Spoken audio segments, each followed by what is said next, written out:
मेरी तरफ से सभी को नमस्कार। आज मैं आपको पढ़ो पंजाब पढ़ाओ पंजाब टीम हिंदी टीम से आए मिशन 100% साप्ताहिक प्रश्नोत्तर बैंक 11 से 17 जनवरी 2021 को सॉल्व करना बता रही हूँ। इसमें पहला तो है कबीर दोहावली भाग क। इसमें हमको पद्यांश दिया हुआ है और पद्यांश को पढ़कर हमने उत्तर देने हैं प्रश्नों के। तो पहले हम पद्यांश पढ़ते हैं और फिर हम उत्तर देंगे। साधु भूखा भाव का धन का भूखा नाही, धन का भूखा जो फिरे सो तो साधु नाही। पोथी पढ़ पढ़ जग मुआ पंडित हुआ न कोय, ढाई आखर प्रेम का पढ़े सो पंडित होए। जात ना पूछो साधु की पूछ लीजिए ज्ञान, मोल करो तलवार का पड़ा रहने दो म्यान। तो हमको उत्तर देने हैं प्रश्नों के। साधु किसका भूखा होता है? साधु किसका भूखा होता है? भाव का। और आगे है कबीर ने वास्तविक रूप में विद्वान किसे कहा है? जिससे प्रेम का ढाई अक्षर पढ़ा हो। और आगे प्रश्न नंबर 3, साधु की क्या नहीं पूछनी चाहिए? जात। कौन अधिक मूल्यवान है? तलवार। जग में लोगों ने क्या पढ़ा है? पोथियाँ। जग में लोगों ने क्या पढ़ा है? पोथियाँ। मुआ शब्द का क्या अर्थ है? मर गया। निम्न में से प्रेम क्या है? भाववाचक संज्ञा। पोथी शब्द का पर्यायवाची क्या है? किताब। ज्ञान शब्द का विलोम शब्द क्या है? अज्ञान। पंडित शब्द का लिंग बदलो। पंडितायन। ऑप्शन नंबर ग। आखर शब्द का तत्सम रूप क्या है? अक्षर। तो मुझे तो यहाँ पर ये देखिए जो है हमको दी हुई है ऑप्शन उत्तरमाला दी हुई है इसकी इन प्रश्नों की। तो भाग ख की जो उत्तरमाला है इन्होंने नहीं ली। तो भाग ख को मैं खुद ही आपको सॉल्व करके बताऊंगी। मैं आपको बोलूँगी और आप इसको लिख लीजिए। धीरज का संदेश देते हुए कबीर ने क्या कहा है? कबीर जी ने कहा है कि सभी काम धीरज धारण करने से होते हैं, इसलिए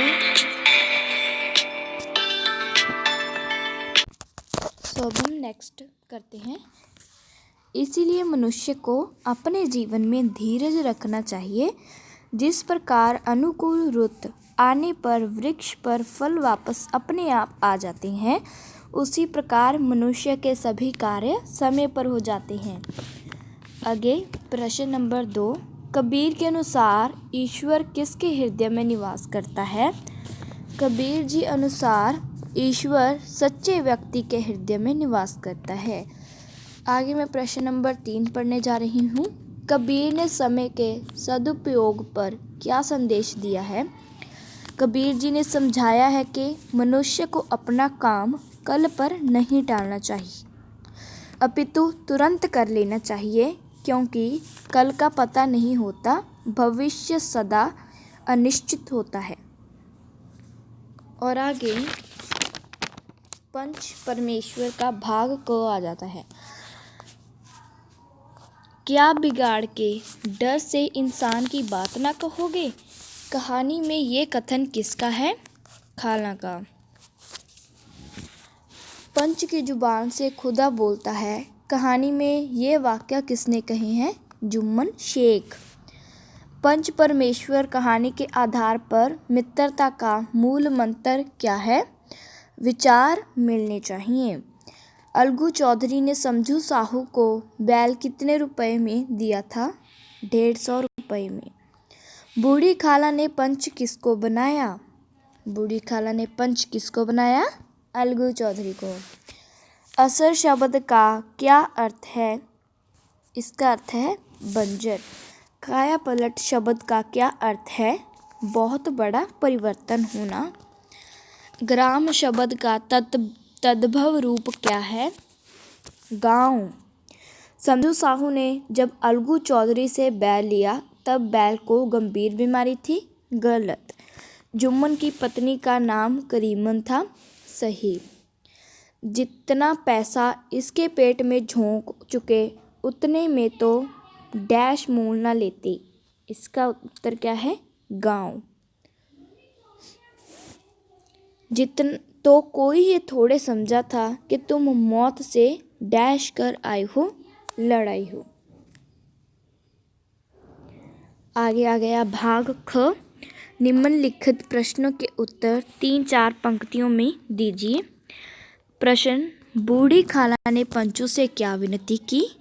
बूढ़ी खाला ने पंचों से विनती की कि 3 साल पहले उसके भांजे जुम्मन ने उसकी सारी जायदाद के बदले उम्र भर उसे रोटी कपड़ा देने का वादा किया था।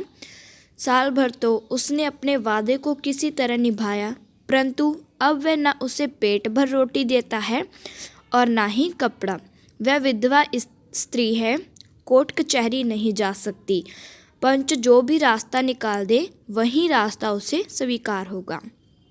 प्रश्न, अलगू चौधरी से खरीदा हुआ समझू साहू का बैल किस कारण मरा? समझू साहू ने अलगू चौधरी से बैल खरीदकर उसे अपनी इक्का गाड़ी में खूब जोड़ा। पहले जहां वह दिन में सामान की 1 खेप लाता था, अब वह 3-3, 4-4 खेप लाने लगा। बैल के चारे पानी की ओर कोई विशेष ध्यान नहीं दिया गया। भोजन पानी के अभाव में बैल की महीने भर में हड्डियां निकल आईं। एक दिन चौथी खेप में अधिक बोझ ना ढो पाने के कारण बैल रास्ते में ही मर गया। तो आगे प्रश्न है, मित्रता की मुरझाई हुई लता फिर हरी हो गई। इस पंक्ति का क्या अर्थ है? उत्तर, जुम्मन शेख और खाला के विवाद में पंच बने अलगू चौधरी ने खाला का पक्ष लिया। इस कारण दोनों की मित्रता में दरार पड़ गई। जुम्मन शेख के मन में शत्रुता का भाव आ गया, लेकिन जब वह खुद पंच बनता है तो उसे पंच की जिम्मेवारी का एहसास होता है। इसीलिए शत्रु भाव को भुलाकर वह फैसला अलगू के पक्ष में लेता है। फैसला सुनकर दोनों के मन की सारी कुशलता मिट जाती है। मित्रता की मुरझाई हुई लता फिर हरी हो जाती है। और आगे हैं, निम्नलिखित प्रश्नों के उत्तर 6-7 पंक्तियों में दीजिए। पंच परमेश्वर कहानी का उद्देश्य क्या है? पंच परमेश्वर कहानी हमारे समक्ष न्याय की सुंदरता को प्रस्तुत करती है। कहानी का उद्देश्य यह बताना है, जिस प्रकार परमात्मा न्याय करते समय किसी प्रकार का भेदभाव नहीं करता, उसी प्रकार न्याय की कुर्सी सत्य और तथ्य के आधार पर निर्णय लेता है। अलगू चौधरी और जुम्मन शेख की उदाहरण के द्वारा लेखक ने इस तथ्य को बड़ी बारीकी से पेश किया है। कहानी में अलगू चौधरी दोस्त होने के बावजूद भी जुम्मन के पक्ष में फैसला नहीं सुना पाता और जुम्मन शेख दुश्मनी होने पर भी अलगू के विरुद्ध फैसला नहीं कर पाता। दोनों द्वारा पंचायत में लिए गए फैसले सत्य और न्याय आधारित होना कहानी का उद्देश्य को ही प्रतिपादित करती है।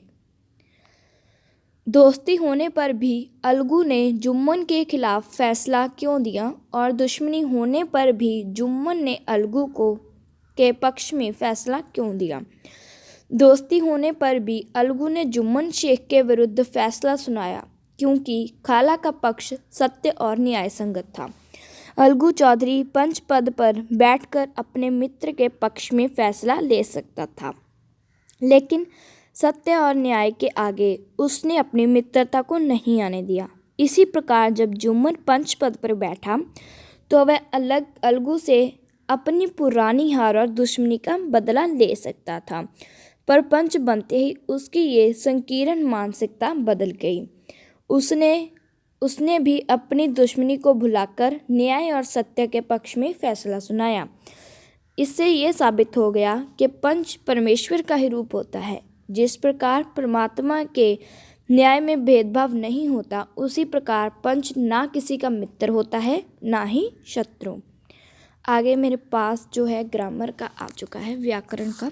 इसमें पहला प्रश्न है वर्ण विचार, जो इसका टॉपिक है उस चैप्टर में से ये लिया गया है। तो हम इसको पढ़ते हैं, पढ़ना शुरू करते हैं। जिन स्वरों के उच्चारण में ह्रस्व स्वर से तिगुना समय लगता है उन्हें किस प्रकार के स्वर कहा जाता है? प्लुत स्वर। निम्न में से कौन से स्वर अयोगवाह है? अंग और अंग। हिंदी वर्णमाला में कितने स्वर हैं? 11। भाषा के प्रयोग में होने वाली सबसे छोटी ध्वनि को क्या कहते हैं? वर्ण। किसी भाषा के व्यवस्थित वर्णों के समूह को क्या कहते हैं? वर्णमाला। उच्चारण में लगने वाले समय की दृष्टि से स्वर कितने प्रकार के हैं? 3। निम्न में से व्यंजन के भेद कौन से हैं? स्पर्श, अंत, सथ और ऊष्म। मिलान करें।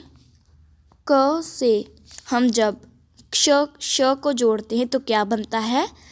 क्ष। तो मैं इसको मार्क कर देती हूँ और आप देख लेना।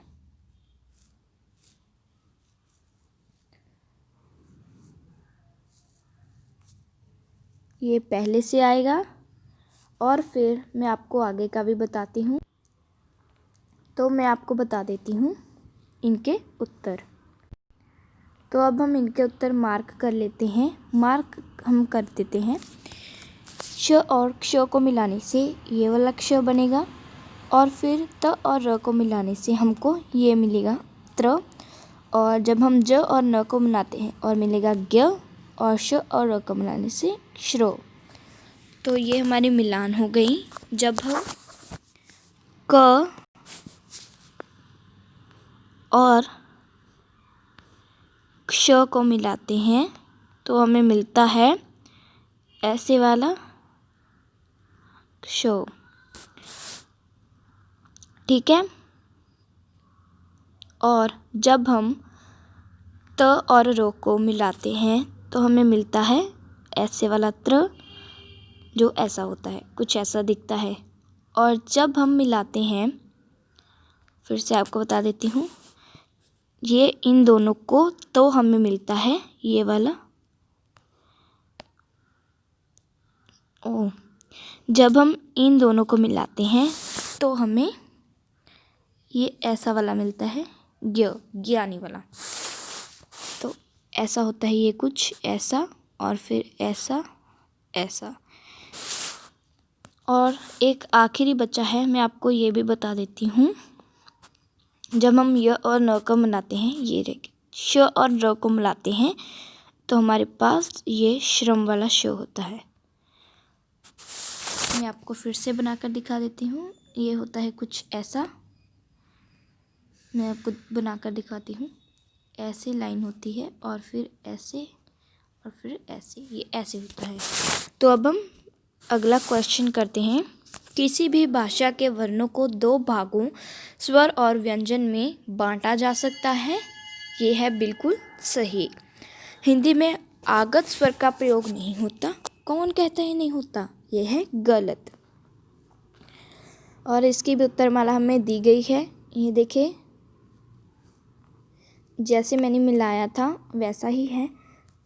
ये देखिए, क और श को जब हम इन दोनों को मिलाते हैं तो हमारे पास ये वर्ड आता है।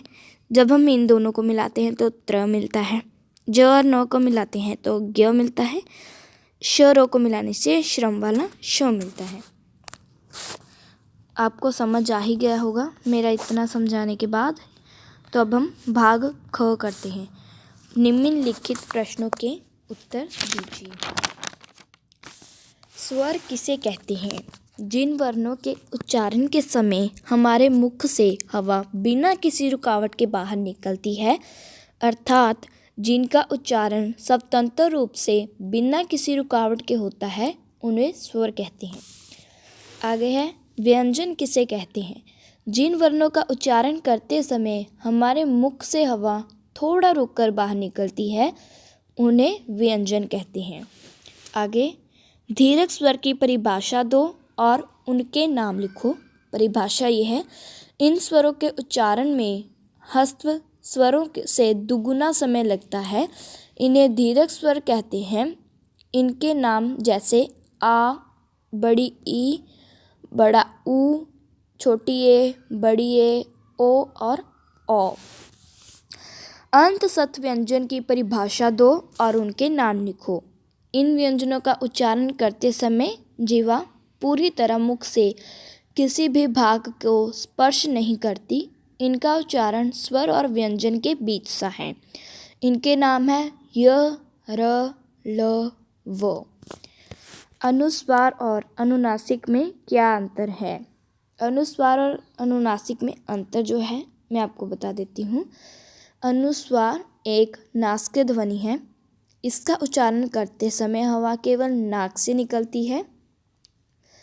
यह हम अपने से पहले आने वाले वर्ण के ऊपर बिंदु के रूप में लगता है। और अनुनासिक, इनके उच्चारण में हवा नाक व मुख दोनों से निकलती है। अंत, जिसके उच्चारण में हवा नाक और मुख दोनों से ही निकलती है, उसे हम अनुनासिक कहते हैं। ये अपने से पहले आने वाले वर्ण के ऊपर चंद्र बिंदु रूप में लगता है। और आगे हमारे पास है भाषा और लिपि। व्याकरण के मुख्य अंग कितने हैं? यहाँ पर हमें कहा है व्याकरण के मुख्य अंग कितने हैं? व्याकरण के मुख्य अंग हैं 3। तो इसके अंग आ गया 3। और आगे मौखिक भाषा की आधारभूत इकाई क्या है? इसका आंसर है ध्वनि। नेपाली और मराठी भाषाओं की लिपि कौन सी है? इसकी है देवनागरी। मौखिक ध्वनियों को लिखकर प्रकट करने के लिए जो चिन्ह प्रयोग में लाए जाते हैं उन्हें क्या कहते हैं? क्या कहते हैं? लिपि। जिस साधन के द्वारा मनुष्य अपने मन के भावों या विचारों को बोलकर या लिखकर प्रकट करता है उसे क्या कहते हैं? भाषा। तो अब हम नेक्स्ट क्वेश्चन करते हैं अपना प्रश्न नंबर 6। रचना की दृष्टि से भाषा की आधारभूत इकाई क्या है? आधारभूत इकाई है वर्ण। आपको दिख रहा होगा। किसी भाषा के वर्णों के व्यवस्थित समूह को क्या कहते हैं? वर्णमाला। दाईं से बाईं ओर लिखी जाने वाली भाषा का नाम बताइए। उर्दू। निम्न में से कौन सी भाषा रोमन लिपि में लिखी जाती है? जर्मन। हिंदी भाषा की लिपि का नाम बताओ। हिंदी भाषा की लिपि कौन सी है? देवनागरी। 5 से 10 किलोमीटर के बाद बोली का रूप कुछ बदल जाता है। यह है सही। एक उपभाषा के क्षेत्र में कई बोलियां नहीं हो सकती। यह है गलत। तो अब हम नेक्स्ट करते हैं भाग इसका ख भाग। इसमें भी हमें उत्तरमाला दी गई है।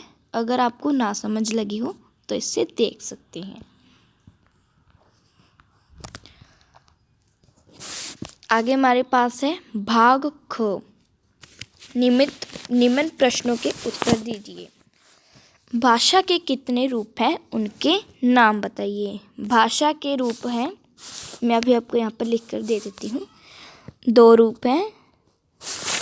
वो है मौखिक, एक मौखिक भाषा और एक भाषा होती है लिखित। मौखिक भाषा और लिखित भाषा। तो आगे है मौखिक भाषा और लिखित भाषा किसे कहते हैं? मौखिक भाषा जब मनुष्य मुंह से बोलकर विचारों को दूसरों पर प्रकट करता है उसे मौखिक भाषा कहते हैं। और जो लिखित भाषा होती है उसका डेफिनेशन ये है, जब मनुष्य अपने विचारों को लिखकर दूसरों को प्रकट करता है तो उसे लिखित भाषा कहते हैं। आगे है व्याकरण की परिभाषा लिखो। व्याकरण वह शास्त्र है जिसके द्वारा हम भाषा के नियमों की जानकर शुद्ध बोलना, पढ़ना व लिखना सीखते हैं। बोली किसे कहते हैं? किसी छोटे से क्षेत्र में किसी भाषा का बोले जाने वाला रूप स्थानीय होता है। इसी रूप को बोली कहते हैं। वर्ण की परिभाषा लिखो। भाषा में प्रयोग होने वाले सभी छोटी ध्वनि को वर्ण कहते हैं। ये हमारी पढ़ो पंजाब पढ़ाओ पंजाब हिंदी टीम जिला फाजिल्का से आया है। उम्मीद होगी आपको मेरा जो समझाने का तरीका अच्छा लगा होगा। अगर वीडियो अच्छी लगी लाइक कीजिए, मेरे चैनल को सब्सक्राइब कीजिए और साथ में ही बेल आइकन भी प्रेस कर दीजिए ताकि जो भी मैं लेटेस्ट वीडियो आपकी स्टडी की डालूं आपको वो पता चल जाए। कुछ ही दिनों में मैं साप्ताहिक प्रश्नोत्तर पंजाबी का भी डाल दूंगी, तो आप वो भी देख सकते हैं। धन्यवाद।